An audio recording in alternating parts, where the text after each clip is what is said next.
Housing லோனை பொறுத்த வரைக்கும் பார்த்தீங்கன்னா கடன் வாங்கினா தான் ஹவுசிங் லோனுன்ற மாதிரி ஒரு சூழ்நிலை ஏற்பட்டு இருக்குது. ஏன்னா மியூச்சுவல் ஃபண்ட்ஸ்ல நீ பார்த்தீங்கன்னா நிறைய ஃபண்ட்ஸ் வந்து கடந்த காலத்துலேருந்து பார்க்குறப்ப பார்த்தா சராசரியாக பார்த்தீங்கன்னாலே நீ பார்த்தா 20% மேலே ரிட்டர்ன்ஸ் கொடுத்துருக்கு. இன்னைக்கு வந்து எல்லாரும் என்ன பண்ணுவாங்கன்னா 25 லட்ச ரூபாய்க்கு நம்ம வீடு வாங்கணும்னு ஆசைப்படுவாங்க. காலப்போக்கில் அது வந்து பார்த்தீங்கன்னா விலைவாசி ஏற்றத்தில் அவங்களுக்கே தெரியாமல் 5 வருஷத்துக்கு அப்புறம் பார்த்தீங்கன்னா அது 50 லட்சம் வரும். அப்போ 5000 ரூபா இதுக்குன்னு தனி எடுத்து வச்சுட்டாருன்னா 25 லட்ச ரூபா வீடு தயாராகிடும். எஸ்எம்இ இன்டர்நெட் வியாபாரிகளின் நண்பன். வியாபார கடனுக்கு சொத்து அடமானம் தேவையில்லை. மார்க்கெட் வட்டியில் பாதி மட்டுமே. பிடித்தமில்லாத முழு கடன் வசதி. தொடர்புக்கு 9884400634 9600522282. வெல்த் கஃபே நேயர்களுக்கு வணக்கம். ஃபினான்ஷியல் பிளானிங் ரிலேட்டடாக நிறைய வீடியோஸ் நம்மளோட சேனலில் தொடர்ந்து பார்த்துட்டு வரோம். அந்த வகையில் இன்னைக்கு ஹவுசிங் லோன் வாங்காமல் ஒரு வீடு வாங்கணும் அப்படின்னா அது சாத்தியமா? ஒருவேளை ஹவுசிங் லோன் போகாமல் வீடு வாங்கணும் அப்படின்னா அதுக்கு எந்த மாதிரியெல்லாம் பிளான் பண்ணணும் அப்படிங்கிறத இன்னைக்கு விளக்கமாக நம்ம கேட்டு தெரிஞ்சுக்க இருக்கிறோம்.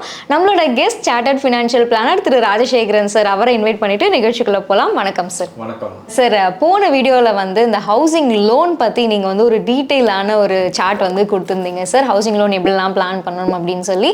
ஸோ இப்போ லோன் எடுக்க போகிறவங்களுக்கு அது வந்து ரொம்பவே யூஸ்ஃபுல்லாக இருக்கும் சார். இப்போ இன்னொரு செக்டர் வந்து இருக்காங்க, நான் வந்து லோன்லாம் போகல, நான் வந்து இனிலேருந்து பிளான் பண்ணி நான் வந்து வீடு வாங்கிக்கிறேன் அப்படின்ற மாதிரி இருக்காங்க. அப்படி இருக்கிறவங்களுக்கு இப்போ பிளான் பண்ணி ஃபினான்ஷியலை பிளான் பண்ணி ரெகுலராக பண்ணும்போது எந்த வந்து பெஸ்ட் ஆப்ஷனாக இருக்கும் சார்? இப்போ லோன் போகாமல் சேர்த்து வச்சு நான் ஒரு வீடு வாங்கணும் அப்படின்னா எனக்கு எது வந்து ஒரு பெஸ்ட் ஆப்ஷனாக இருக்கும்? மோஸ்ட் ஆஃப் த பீப்புள் இன்றைக்கி வந்து சாதாரண விஷயத்துக்கெல்லாம் கடன் வாங்கிட்டு இருக்காங்க இன்றைக்கி.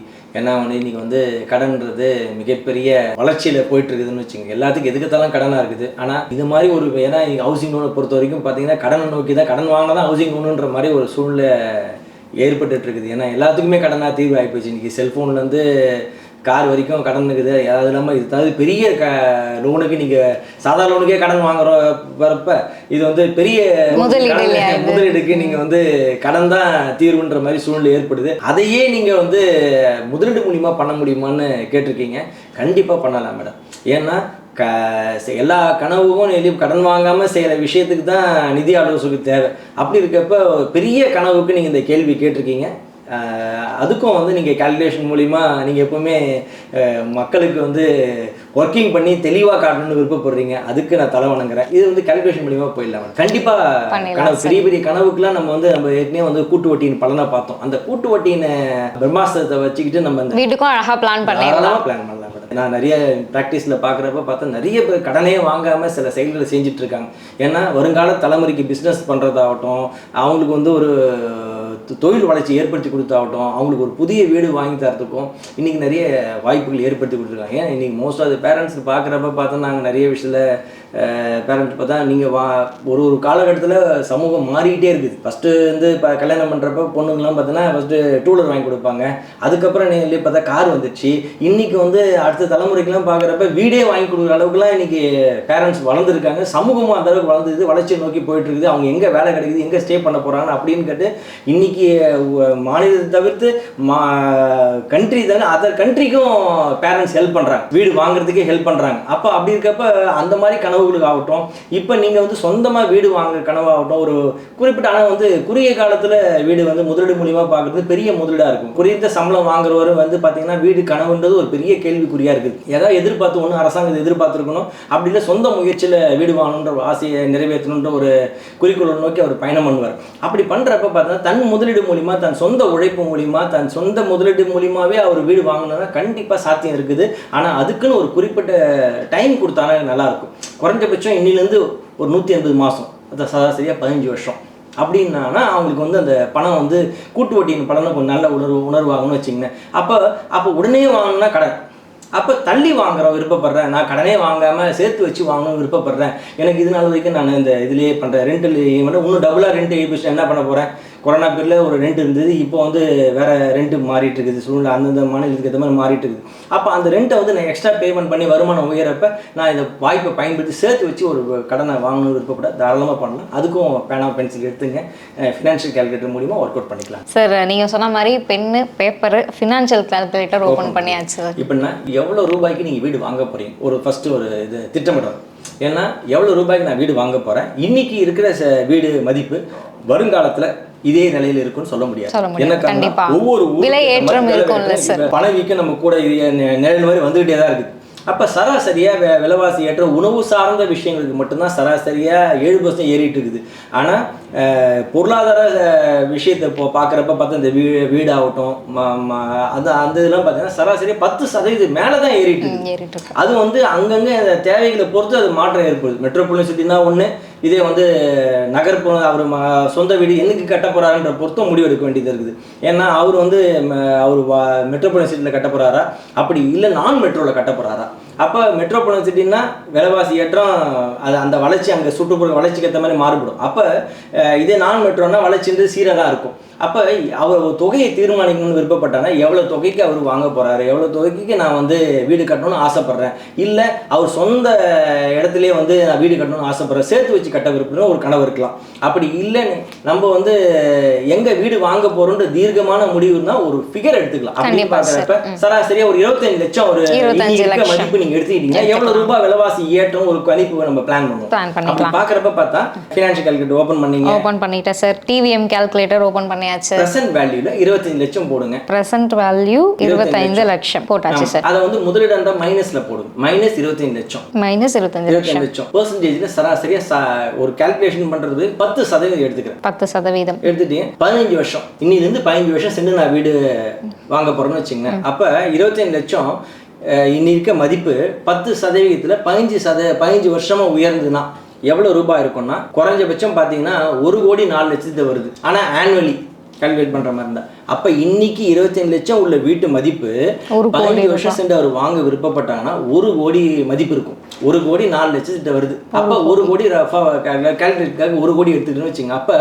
1 கோடி மதிப்பு உள்ளதுக்கு வீடை வாங்கணும் விருப்பப்பட்டாருன்னா இன்னைக்கு அவர் எவ்வளவு சேர்க்கணும், அப்ப எந்த வளர்ச்சியில இன்வெஸ்ட் பண்ணா அவர் கிடைக்கணும். அப்ப ஃபியூச்சர் வேல்யூல 1 கோடி போட்டுங்க. சராசரியா 180 மாசம் 180 மாசம் பீரியட்ஸ்ல வந்து 180 கொடுத்துக்கணும். காம்பவுண்டிங் இருக்கிறதுல மந்த்லி கொடுத்துங்க. அதை வந்து சராசரியா பாத்தீங்கன்னா ஒரு 12% எடுத்துங்க. 12% ஆனுவல் ரேட்ல 12% வளர்ச்சியில. அப்ப பேமெண்ட் நீங்க கண்டுபிடிச்சீங்கன்னா மாசம் 20,000 ரூபாய். அப்ப இன்னில இருந்து அவரோட சம்பளத்துல 20,000 ஒதுக்குனா அப்ப அவர் வந்து 15 வருஷத்துக்கு கூட்டு வட்டியின் பலன்ல அவர் பண்ண 180 20,000 தான் அவர் இன்வெஸ்ட் பண்றாரு. ஆனா அவர் வளர்ந்த பணம் வந்து 1 கோடி கிட்ட வளர்ந்துருக்கு. அவர் முதலில் வந்து 36 லட்சம். ஆனா மீதி இருக்க அவருக்கு வளர்ந்து கொடுக்குது. அதாவது இன்னைக்கு 25 லட்சம் ரூபாய் மதிப்புள்ள ஒரு வீடு வந்து பாத்தீங்கன்னா 15 வருஷத்துல 1 கோடி ரீச் பண்றதுக்கான வாய்ப்புகள் வந்து இருக்கு. அப்படி 1 கோடி நான் 15 வருஷம் கழிச்சு 1 கோடிக்கு ஒரு வீடு வாங்கணும் அப்படின்னா நான் இன்னைக்கு மாசம் 20,000 ரூபாய் சேர்த்து வைக்கணும். சொந்த வீட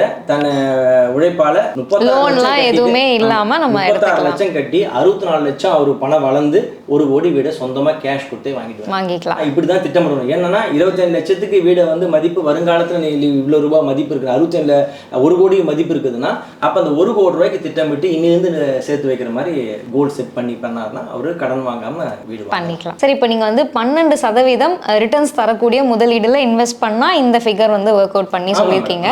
இப்போ எதுலலாம் 12% ரிட்டர்ன்ஸ் வந்து கிடைக்கிறதுக்கான வாய்ப்புகள் இருக்கு சார்? இன்னைக்கு நம்ம திட்டமிடுறது பாத்தீங்கன்னா இன்னிலிருந்து 15 வருஷம் நம்ம திட்டமிடுறோம் மேடம். அதுல 180 மாசம் வருது இன்னைக்கு. அப்ப இன்னிலிருந்து 15 வருஷத்துக்கு திட்டமிடுறப்ப பார்த்தீங்கன்னா இன்னைக்கு மற்ற முதலீடு பார்த்த பேங்க் ஆகட்டும், போஸ்ட் ஆஃபீஸ் ஆகட்டும், இதெல்லாம் நீங்கள் திட்டமிட்டுறது பார்த்தீங்கன்னா சராசரி 6 வருஷம் 5 வருஷம் ஆர்டி இது மாதிரி தான் நம்ம போட முடியும். ஆனால் இதில் 12% ரிட்டர்ன்ஸ் வறட்சி அது ரொம்ப கம்மி தான். என்ன காரணம்னா இன்றைக்கி பேங்க்கு 6.5% கிட்ட ரிட்டர்ன்ஸ் தான் இருக்குது. போஸ்டல் ஆர்டின்னு பார்த்தீங்கன்னா 7% மேலே இருக்குதுன்னு வச்சுங்க. அப்போ இந்த மாதிரி ரிட்டர்ன்ஸில் பார்த்தீங்கன்னா அப்போ விலைவாசி ஏற்றமே 10% இருக்குது. இதை தாண்டி வளர்ச்சி விருப்பப்பட்டீங்கன்னா குறைஞ்சபட்சம் அடுத்த லெவலுக்கு நீங்கள் போகணுன்னு விருப்பப்பட்டீங்கன்னா பெஸ்ட்டு மியூச்சுவல் ஃபண்ட்ஸில் மேடம். ஏன்னா மியூச்சுவல் ஃபண்ட்ஸில் நீங்கள் எழுதி பார்த்தோன்னா நிறைய ஃபண்ட்ஸ் வந்து கடந்த காலத்துலேருந்து பார்க்குறப்ப பார்த்தா சராசரியாக பார்த்தீங்கனாலே நீ எழுதி பார்த்தா 20% மேலே ரிட்டர்ன்ஸ் கொடுத்துருக்குது. ஈக்விட்டி ரிலேட்டட் இருக்க ஃபண்ட்ஸ்லாம் ரிலேட்டட் கொடுத்துருக்குதுன்னு வச்சுக்கோங்க. இதே கடன் பார்த்து சார்ந்த விஷயங்கள் இருக்கிறத பார்த்தா 15%, 12% ரிட்டர்ன்ஸ் இருக்குது. அப்போ நம்ம கேல்குலேஷனுக்கு 12% எடுத்துக்கோம். அதிகமாக கிடைச்சா இன்றைக்கி 1 கோடி இருக்க அவர் போட்டால் 20,000 ரூபான்னு எழுதி பார்த்தா அதிகமாக ரிட்டர்ன்ஸ் கிடைச்சா 1.25 கோடி ஆக போகுது, இல்லை 1.10 ஆக போகுது. அவரோட கனவை ஃபுல்ஃபில் பண்ணுறதுக்கு வேறு இதை வந்து நம்மளோட உயிரோட்டமான கனவு, நம்ம முதலீடு, நம்ம ஒரு குறிக்கோள் நோக்கி பயணம் பண்ணுறப்ப ஒரு நம்ம அந்த பயணத்தில் மாதமாக சீராக சீராக உயிரோட்டமாக இன்வெஸ்ட் பண்ணுறப்ப அந்த கனவு மெய்ப்பட வாய்ப்பு இருக்குது. ஏன்னா நம்ம நட்ட செடி நம்ம தண்ணி ஊற்றி பராமரிக்கணும், நம்ம நல்ல உரம் போடுறோம் அப்படின்னு பார்க்குறப்ப நம்ம மரம் நல்ல வளர்ச்சி அடைதான்னு கண்காணிப்போ பார்க்குறோம் பார்த்தீங்கன்னா, அந்த கண்காணிப்பு முதல்லையும் இருக்கும். அப்போ இந்த மாதிரி 12% அப்போ என்ன விலைவாசி எங்கே ஏறுது, நம்ம வாங்குற பொருள் பயன்படுத்துகிற பொருள் இருக்குது. அப்போ அது கூடயே பயணம் பண்ணுறப்ப நம்ம முதலீடு வந்து அது கூடயே நம்ம பிளான் பண்ணுறப்ப அப்போ காலத்துக்கு ஏற்ற மாதிரி அந்த முதலீடு அதிகமாக நீ பார்த்தா ஒரு வளர்ச்சி அதிகமாக போகுது. அப்போ எப்போ தேவையோ அந்த டைமில் அவர் ஃபுல்ஃபில் பண்ணிக்கலாம். அந்த மாதம் சிஸ்டமேட்டிக்காக ஒரு சீராக ஆக்சுவலாக அவர் நம்மளுக்குன்னு நம்ம வீட்டு கனவுக்காக மாதம் இன்னும் முதலீடு பண்ணுறோன்னு சொல்லிட்டு 20,000 தனியாக அவர் சம்பளத்துலேருந்து ஒதுக்கி வச்சு அந்த வீடு கனவுக்காக விஷயத்தை உயிரோட்டமாக பண்ணாருன்னா கண்டிப்பாக அவருக்கு வீட்டு கனவு சாத்தியமே. சார் அப்போ நீங்கள் என்ன சொல்றீங்கன்னா மியூச்சுவல் ஃபண்ட்ஸில் எஸ்ஐபி அந்த ரூட் நம்ம வந்து எடுத்து பண்ணலாம் அப்படின்னு சொல்லியிருக்கீங்க. ஸோ சிஸ்டமேட்டிக் இன்வெஸ்ட்மெண்ட் பிளானிங்கில் மாதம் 20,000 பிளான் பண்ணாரு அப்படின்னா 15 வருஷத்துல கிட்டத்தட்ட 1 கோடிக்கான கார்பஸை வந்து அவர் ரெடி பண்ணிட முடியும். அதை வச்சு அவங்களோட கோல்ஸ் வந்து அச்சீவ் பண்ணிக்கலாம். ஸோ அதாவது லோனே இல்லாமல் வீடு வந்து வாங்கிக்கலாம். இதே வந்து 1 கோடி உள்ளவங்க எல்லாராலையும் வாங்க முடியுமான்னு சொன்ன பராது. சில பேர் வந்து இதை வந்து ஃபஸ்ட்டு லேண்ட் வாங்கணும், அதுக்கப்புறம் தான் வீடு வாங்குறது சூழ்நிலை ஏற்படும். சில பேர் ஏற்கனவே லேண்ட் வச்சிருப்பாங்க, அவங்க வீடு கட்டுறதுக்கு இது இந்த கனவுக்கு இந்த இதுக்கு திட்டமிட்டா சிறப்பாக இருக்கும். இதுவே வந்து சில பேர் மாதம் 5,000 தான் சேர்த்து வைக்க முடியும் அப்படின்னா அவங்களுக்கு வந்து மாறக்கூடிய சில பேர் 10,000 சேர்த்து வைப்பாங்க, 15,000 சேர்த்து வைப்பாங்க. அப்போ அவங்க முதலீடு வந்து எவ்வளோ சதவீதம் அவங்க கனவு நோக்கி தான் அவங்க ஆசையை நிறைவேற்றுறதுக்கு எவ்வளோ நம்மளால திட்டமிட முடியும், அவங்க வருமானத்துக்கு திட்டமிட முடியும், சீராக பண்ண முடியும்னா கண்டிப்பாக அவங்க அதாவது நம்ம இந்த 25 லட்சம் அப்படிங்கிறத நம்ம ஒரு ரஃப் ஃபிகராக தான் எடுத்துருக்கோம். அவங்களுக்கு வந்து இப்போ இது வேல்யூ இன்க்ரீஸ் ஆகலாம், 50 லட்சமா இருக்கலாம், இல்லை கம்மியாக கூட ஆகலாம். என்னால் வந்து 10 லட்சம் ரூபாய்க்கு எனக்கு போதும் அப்படின்னு கூட இருக்கலாம். ஸோ அதுக்கேற்ற மாதிரி மாசத்துக்கான அமௌண்ட் வந்து வேரி ஆகும். என்னன்னா எல்லாராலையும் முதலீடு பார்க்குற பார்த்தீங்கன்னா நம்ம இன்னைக்கு வந்து எல்லாரும் என்ன பண்ணுவாங்கன்னா 25 லட்ச ரூபாய்க்கு நம்ம வீடு வாங்கணும்னு ஆசைப்படுவாங்க. காலப்போக்கில் அது வந்து பார்த்தீங்கன்னா விலைவாசி ஏற்றத்தில் அவங்களுக்கே தெரியாமல் 5 வருஷத்துக்கு அப்புறம் பார்த்தீங்கன்னா அது 50 லட்சம் வரும். அப்போ நம்ம 25 லட்ச ரூபாய்க்கு என்ன பண்ணுவோம், ஏதோ ஒரு காசை அவர் லோனு கடன் வாங்காமல் வாங்கணும்னு ஆசைப்படும். அப்போ 25 லட்ச ரூபாய்க்கு அப்போ கடன் கூடயே இன்க்ரீஸ் ஆகிட்டே தான் இருக்குது. அப்போ என்ன பண்ணோம், விலைவாசி ஏற்றத்தை கருத்தில் கொண்டு தான் கோலே செட் பண்ணும். 25 லட்ச ரூபா வீடு 10% வளர்ச்சியில் விலைவாசி ஏற்றம் ஏறிச்சுன்னா எவ்வளோ ரூபாய் வளர்ச்சி அடையும்னு அவங்க டார்கெட் ஃபிக்ஸ் பண்ணாங்கன்னா அப்போ அந்த டார்கெட்டுக்கு எவ்வளோ ரூபாய் பண்ண முடியும். அப்போ அப்படின்னா அப்போ அவர் 25 லட்ச ரூபா வீடுக்கு 5,000 பண்ணால் போதும். ஆனால் 20,000 அவருக்கு பிளான் பண்ணால் அப்போ நான் 20,000 பண்ணால் தான் 1 கோடி ரூபா உள்ள வீடை வாங்க முடியும் அப்படின்னா அப்போ நாளை பொண்ணு அந்த குறிக்கோளை நோக்கி பயணம் பண்ணுறப்ப அவர் கனவு மெய்ப்படும். எல்லாராலையும் எள்ளி பார்த்தா 1 கோடி போட்டு வாங்க முடியாது. அப்போ நடுத்தர பீப்புள் சாமானிய மனிதனும் நம்ம சேர்த்து வச்சு வீடு வாங்குற கனவு ஃபுல்ஃபில் பண்ண முடியும்னா கண்டிப்பாக பண்ண முடியும். என்னன்னா அவங்க வந்து ஒரு 25 லட்ச ரூபாய்க்கு டார்கெட் பண்ணுறாங்க.